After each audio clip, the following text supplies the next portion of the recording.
Hello friends, అందరికీ నమస్కారం. నేను మీ వాణి రెడ్డి. ఈరోజు మన వీడియోలో హోటల్ స్టైల్లో పెసరట్టు తయారీ విధానం తెలుసుకుందాం.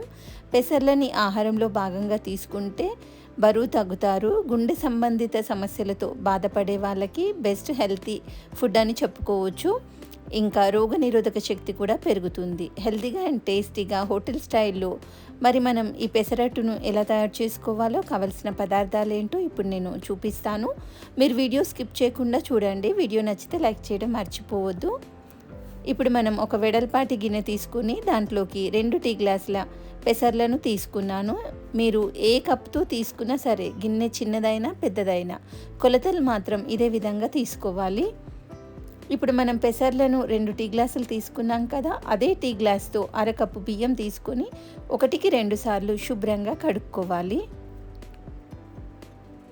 ఇప్పుడు పెసర్లు బియ్యం పూర్తిగా మునిగే వరకు నీళ్ళని పోసుకొని గిన్నె పైన మూత పెట్టి రాత్రి మొత్తం నానబెట్టుకోవాలి.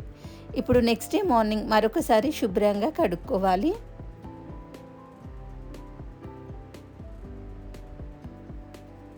ఇప్పుడు నీళ్లు పూర్తిగా తీసేసి మిక్సీ జార్లోకి వేసుకోవాలి. కొద్దిగా పసుపు వేసుకోవాలి. పసుపు మీ ఆప్షనల్ మాత్రమే. కొద్దిగా బరకగా రుబ్బుకున్న తర్వాత తగినన్ని నీళ్ళని పోసుకొని మరొకసారి పిండిని మెత్తగా మిక్సీ పట్టుకోవాలి. తయారు చేసుకున్న మిశ్రమాన్ని ఒక గిన్నెలోకి తీసుకోవాలి. రుబ్బుకునేటప్పుడు నీళ్లు ఎక్కువగా కాకుండా తగు మోతాదులో పోసుకొని మిశ్రమాన్ని రుబ్బుకోండి. ఇప్పుడు సన్నగా తరిగిన ఉల్లిపాయ 1, అల్లం చిన్న ముక్క సన్నగా తరిగింది, జీలకర్ర 1 టీ స్పూన్, పచ్చిమిర్చి సన్నగా తరిగినవి 2, అన్నిటిని వేసుకొని చేత్తో కొద్దిగా నలుపుకోవాలి.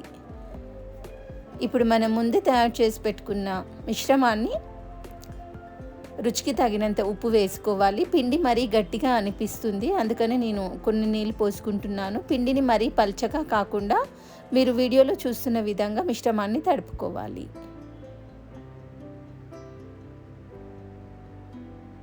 ఇప్పుడు మనం వేడెక్కిన పెనం పైన ఉల్లిపాయతో కొద్దిగా రుద్దుకుందాం. లేదంటే మీరు కొన్ని నీళ్లను జీలకరించి కాటన్ క్లాత్తో కానీ క్లీన్ చేసుకున్నా పర్వాలేదు. ఇప్పుడు మనం తయారు చేసుకున్న మిశ్రమాన్ని దోశపిండిలాగా వేసుకొని వెడల్పుగా రుద్దుకోవాలి. మంటని మీడియం ఫ్లేమ్లో మాత్రమే పెట్టుకొని చేసుకోండి.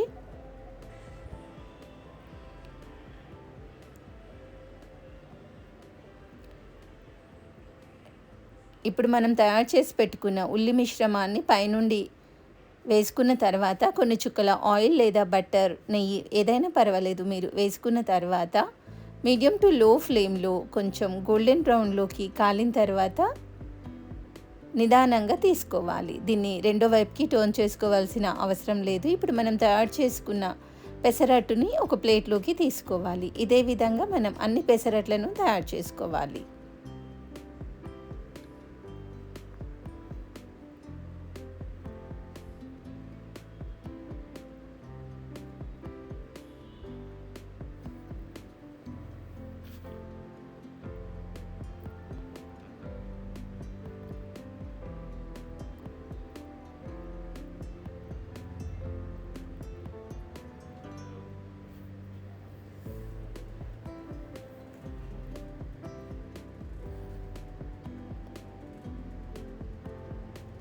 ఇప్పుడు మనం తయారు చేసుకున్న పెసరట్లను ఒక ప్లేట్లోకి సర్వ్ చేసుకొని అల్లం చట్నీ, టమాటో చట్నీ లేదా పల్లి చట్నీతో కలిపి తింటే సూపర్ టేస్టీగా ఉంటాయి. మీరు మీకు నచ్చిన చట్నీతో ఈ రెసిపీని ఎంజాయ్ చేయొచ్చు.